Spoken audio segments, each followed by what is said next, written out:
अभी तक हम लोगों ने इंटीग्रेशन को सिंपल तरीके से और उसके फॉर्मूले डिस्कस करके देखा था।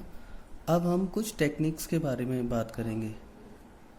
इंटीग्रेशन को बेसिकली 3 अलग अलग मेथड से सॉल्व किया जा सकता है, जिसमें से एक बहुत ही इम्पोर्टेंट मेथड है इंटीग्रेशन का, इंटीग्रेशन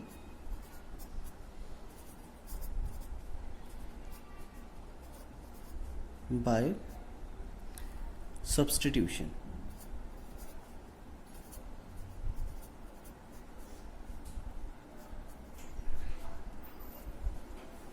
सेकेंड मेथड इंटीग्रेशन का है integration by parts.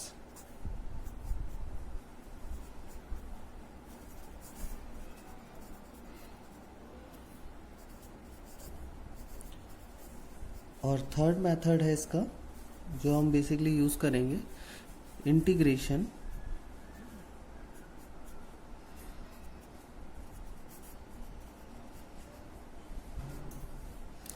By partial fraction.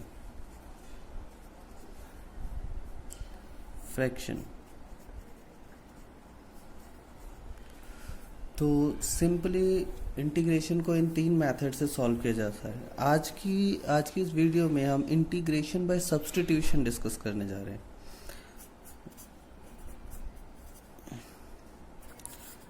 Integration by substitution.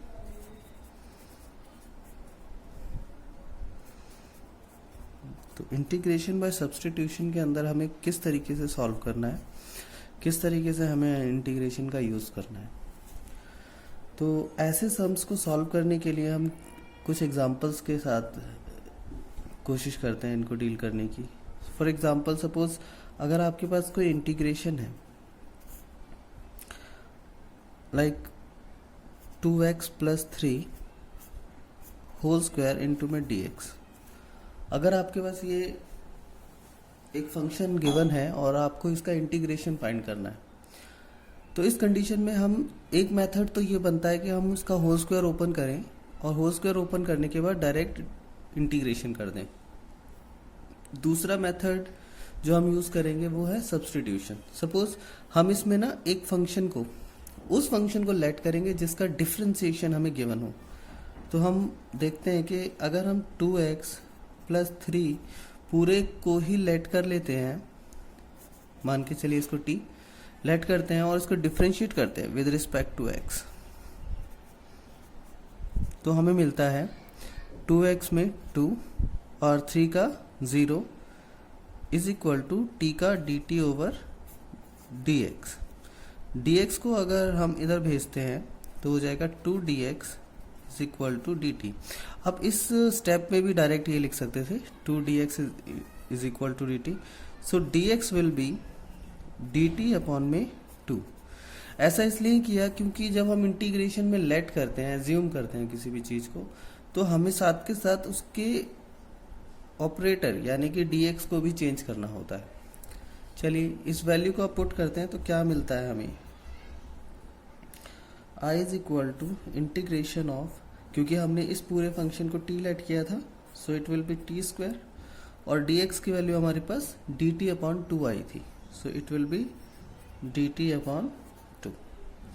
तो 1/2 हम बाहर ले सकते हैं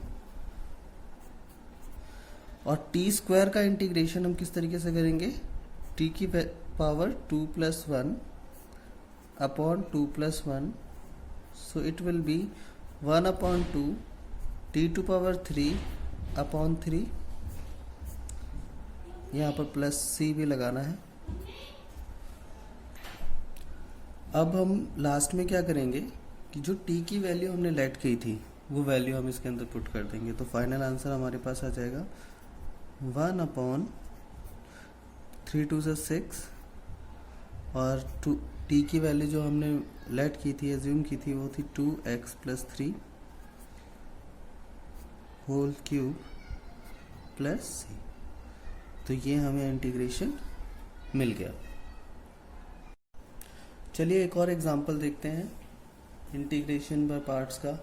सपोज आपको इंटीग्रेशन करना है, आई आपको एक फंक्शन गिवन है integration of e⁻² x + 3 into d x. हमें पता है कि एक्सपोनेंशियल फंक्शन का इंटीग्रेशन वही फंक्शन हो जाता है, यानी कि अगर हम देखें तो integration of e to power x into d x it will be e to power x. But क्योंकि सब हर जगह ऐसा नहीं हो सकता, इसलिए हम इसमें बाय सब्स्टिट्यूशन मेथड से हम सॉल्व करेंगे। क्योंकि यहाँ पर आप देखें तो ये केवल ई टू पावर एक्स है और यहाँ पर एक पॉलिनोमियल फंक्शन है 2x प्लस 3। तो इस कंडीशन में हम इसको एज्यूम करेंगे कि let 2x plus 3 is equal to t। अगर हम इसे डिफ्रेंशिएट करते हैं विद रिस्पेक्ट टू x तो हमें मिलता है 2 into d x is equal to d t. क्योंकि देखिए x का डिफ्रेंशिएशन 1 हो जाता है, 3 का 0, t का dt ओवर डी एक्स, तो डी एक्स इधर चला जाएगा, हमारे पास बचेगा 2 dx is equal to dt। So it will again be 1/2 dt। हमें हमेशा जो लेट किया है उसकी वैल्यू साथ के साथ ऑपरेटर यानी dx की वैल्यू भी हमें कैलकुलेट करनी पड़ेगी, फाइंड करनी पड़ेगी। ये दोनों वैल्यूज़ अगर हम फंक्शन के अंदर पुट कर देते हैं तो हमारे पास आएगा e to power t into में 1/2 dt। 1/2 बाहर, integration of e to power t into d t. अगर आप फाइनली सॉल्व करेंगे तो e टू पावर t का integration e to power t और यहाँ पर c हो जाएगा। So it will be 1/2 e to power t की जगह हम वैल्यू रखेंगे 2x प्लस 3 प्लस c। तो हमारा जो इंटीग्रेशन हो जाएगा वही हो जाएगा।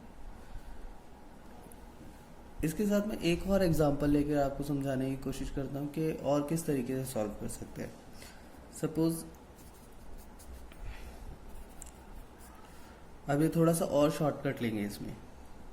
अगर हमें इंटीग्रेशन 1/5x माइनस 1 ये हमें गिवन है इंटू डी एक्स, तो इस कंडीशन में भी हम क्या करते हैं, लेट करते हैं। Let 5x minus 1 is equal to t, so it will be 5 into dx is equal to dt, so dx will be 1/5 dt। जब आप इसमें वैल्यू पुट करते हो तो आप ये देखते हो कि 1/, इसको तो हमने t लेट किया था, so it will be t and dx की वैल्यू हमारे पास 1/5 dt थी, तो 1/5 बाहर इंटू में dt। हमें पता है कि 1/x log x होता है, सो it will B log t साथ के साथ c, because integration is over now. Next step में हम करते हैं 1/5 जो हम वैल्यूज हमने एज्यूम की हैं उनकी वैल्यूज पुट कर देते हैं, यानी कि हमने t को क्या एज्यूम किया था 5x माइनस 1 प्लस c। तो ये हमारे पास फाइनल आंसर आ जाएगा। तो इस तरीके से हम सब्स्टिट्यूशन मेथड का यूज करके इंटीग्रेशन को फाइंड कर सकते हैं। Thank you very much.